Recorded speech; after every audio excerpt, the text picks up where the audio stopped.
I am diagnosed with severe anxiety and depression. Nagpaalam po ako na mag-leave kahit po 1 month lang.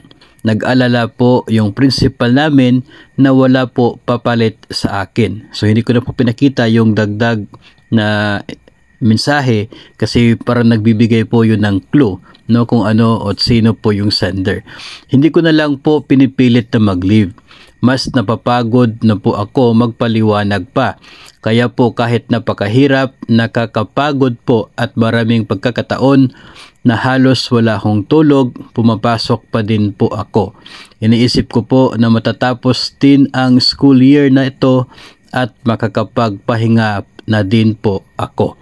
So may mga cases na katulad po nito mga master, napakaseryoso po, no, itong diagnose ng isang severe anxiety and depression pero hindi makaka-leave kasi nga po nag-aalala yung principal na walang makakapalit kay teacher kung sakaling siya ay mag-leave.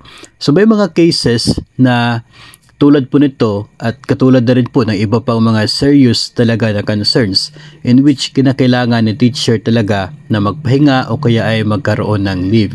Sa case na ito mga master ay pwede naman po na lumapit, no, sa inyo pong health and nutrition na opisina sa inyo pong division. Meron po kayo medical officer dyan na siya pong pwede makapagbigay sa inyo ng mga medical na opinion o kaya ay pwedeng makapag-suggest o kaya makapag-recommend sa inyong case para kayo ay sana mapagbigyan, no, ng leave of absence mula po sa inyong trabaho dulot sa seryoso na issue ng inyong health, no. So pwede po kayong magpatulong sa inyo pong health and nutrition, particular sa inyo pong medical officer para hopefully ay mai-refer po yun sa inyo pong SDS o kaya ay sa proper authority nang sa ganun ay mabigyan ng solusyon, no. Pwedeng other options as to kung paano na mayroong makapag-take over sa klase na inyo pong iiwan sa panahon na kayo ay on leave.